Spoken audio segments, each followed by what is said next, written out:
Você já parou para pensar como seria se a vida na Terra fosse sem água?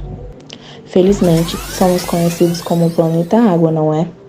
A água é responsável pelos mais incríveis acontecimentos do nosso ecossistema, desde cada flor, borboleta, fruto, pássaro, dos minúsculos organismos até os gigantescos seres vivos.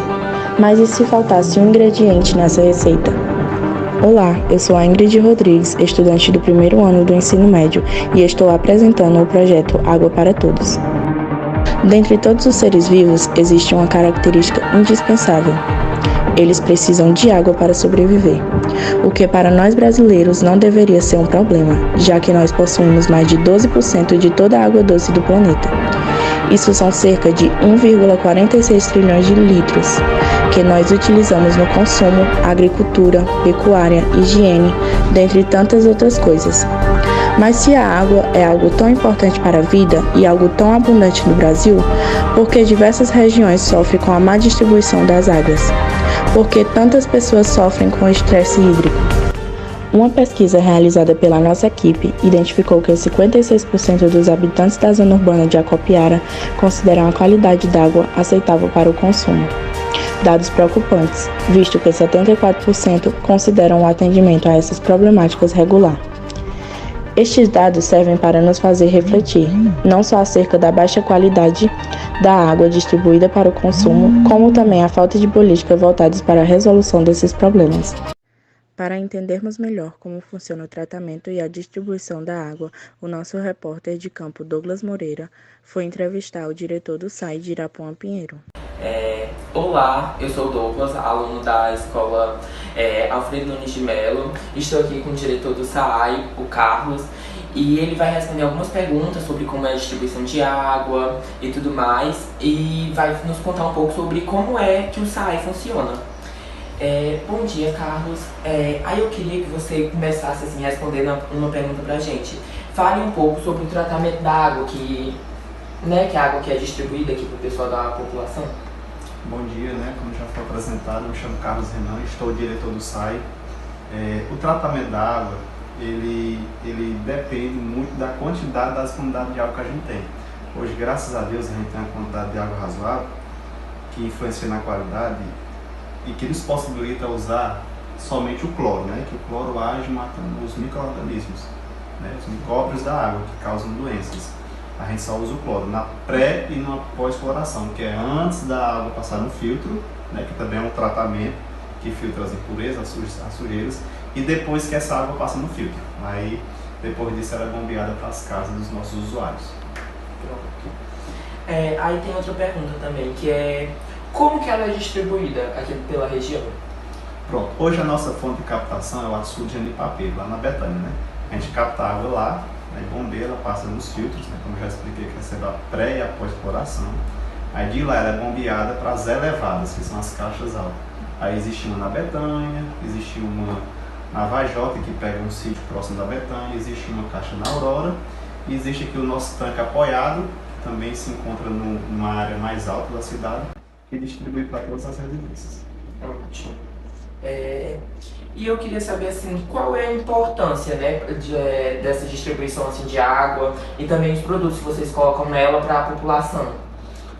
Pronto. A importância de vocês fornecerem uma água bem tratada é que automaticamente você está prevenindo doenças, Você acaba economizando em saúde. Hoje a gente tem um acompanhamento de uma química lá na nossa estação, ela vem uma vez por mês e acompanha diariamente através de um grupo que a gente tem no WhatsApp dos operadores. A nossa água ela é monitorada de 2 em 2 horas, os motores estão funcionando, estão bombeando a água, a gente monitora 2 em 2 horas. Cor da água, quantidade de cloro da água, o pH da água, a turbidez da água. Hoje nós produzimos o nosso próprio cloro lá na estação, existe um aparelho ponta no mercado, que é um gerador de cloro líquido, através do sal, que é o NaCl, cloreto de sódio, ele transforma, tira o sódio da água e transforma só em cloro. Aí esse cloro é bombeado em dosadoras, como eu já falei, na pré e na pós-cloração. E também fazemos as análises extras no laboratório em Xadá, da Católica.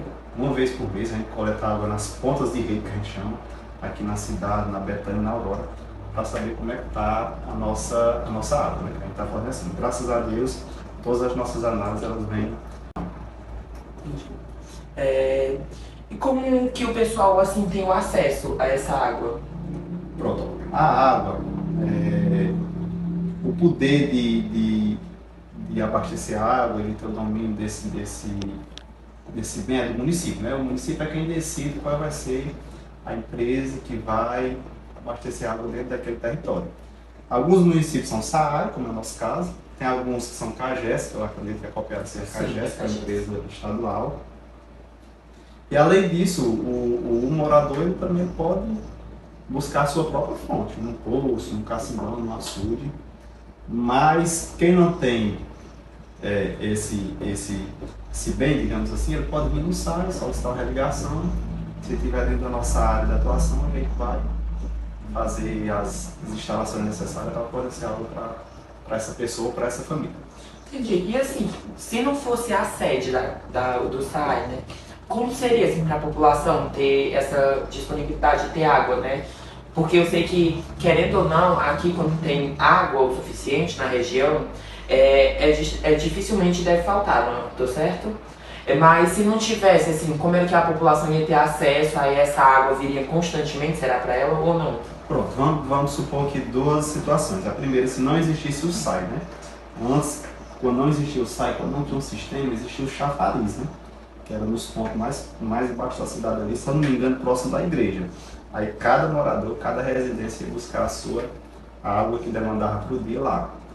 E no caso de escassez, que eu não sei se a pergunta do dia vai direcionada a isso, existem as operações de carro-pipa e existem também as operações da COGÉ e da Sohidra, que eles estavam um poço profundo para poder amenizar as situações. Mas se torna uma situação bem difícil, porque nossa região é uma região muito escassa de água nos lençóis freáticos, né? Nós já tivemos várias tentativas de escavação no poço profundo do nosso município que foram frustradas, né? Não deu água e às vezes quando dá água, dá uma água salobra, né? Com uma quantidade excessiva de sal.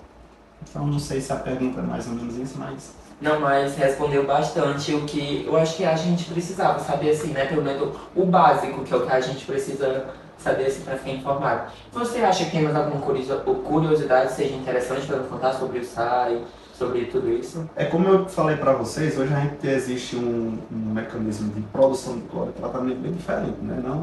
Não são todos os SAIs nem CAGES que usam esse aparelho, né? Que produzem o próprio cloro e que injetam na quantidade necessária através de umas dosadoras que a gente está sempre controlando. Quando está baixo, a gente só quando está alto, a gente fica baixando. Então é bem interessante, é uma coisa diferente que tem alguns municípios que não usam ainda. Se você tiver essa oportunidade de ir conhecer o nosso, eles não têm usado uma qualidade que não é preciso usar esse produto que ele vem. Pronto, pois obrigado, Carlos, que foi muito interessante pra gente, não só pra gente que está aqui, como vai ser um vídeo documentário do nosso projeto, muitas pessoas vão acabar vendo e vão ver como é a realidade, né? Porque eu acho que grande parte da população não conhece como é feito o processo e tudo até chegar a água na casa de cada uma. Então acho que vai ser algo interessante que elas vão ficar assim, sabendo como é que a água chega até a casa dela, qual é o processo e tudo mais. Mas obrigado. Por nada, e fiquem à vontade se quiserem conhecer nossa estação, né, como é o processo de captação, tratamento e movimento da água, vocês podem ficar bem à vontade que a nossa estação está de portas abertas, viu? Pronto. E foi isso, pessoal. Obrigado. Mas será que sempre foi assim? Como os povos antigos viviam sem água encanada, tratamento com cloro e outros aditivos químicos e testes de qualidade? Vamos conhecer um pouco dessa realidade com a nossa repórter Laísa Justino. Olá, eu sou a Laísa e vou falar um pouco para vocês sobre a história do Pedrecal. Bom, o Pedrecal foi construído na década de 60 por nobres homens do campo, no intuito de armazenar água, pois a nossa cidade, Deputado Irapuã Pinheiro, sofria uma grande seca. No ano de 1963, houve uma grande enchente e foi necessário abrir um furo na parede para escorrer a água. O Pilão dos Índios é uma pedra que tem no meio da mata do sítio Serafim. Conta que ali era um pilão usado pelos índios e que com a morte de uma índia, nunca mais ele secou. Os índios habitavam aquelas terras por serem um local com bastante água e de fácil acesso às plantas. Conta uma lenda que ali nas pedras tem uma cobra encantada que está a observar toda a cidade de Deputado Irapuã Pinheiro, que ela desperta no dia que for tocada na água do Pilão dos Índios. Agora que entendemos melhor como a água chega até nós e seu impacto em nossas vidas, precisamos compreender o estresse hídrico, porque tantas pessoas são acometidas com a má distribuição dos recursos hídricos. Explicando esse tópico, temos o repórter Jaime Lima. O estresse hídrico pode ser causado tanto pela falta de água em termos naturais quanto pela má preservação e gestão dos recursos hidrográficos. Um dos principais problemas relacionados com a utilização de recursos hídricos no Brasil e no mundo é a questão do desperdício. Ao lado de outras questões como a poluição, ele é um dos principais pivôs na inutilização e até esgotamento nas reservas de água em vários lugares e regiões. A distribuição da água no Brasil ocorre de maneira irregular, pois há localidades pouco povoadas e com muitas reservas, e outras com uma relação inversa. De todo modo, é preciso realizar medidas no Brasil e no mundo para combater a falta de água, o que requer a preservação dos rios e reservas subterrâneas, além da conservação de recursos naturais que ajudam na perpetuação do ciclo da água, tais como as áreas de florestas e domínios naturais em geral. Podemos também valorizar as ações individuais como plantar árvores do leito de rios, desligar a torneira enquanto ensaboamos as mãos e não jogar lixo nos corpos de água, como formas de preservação da água em meio à crise hídrica no Nordeste.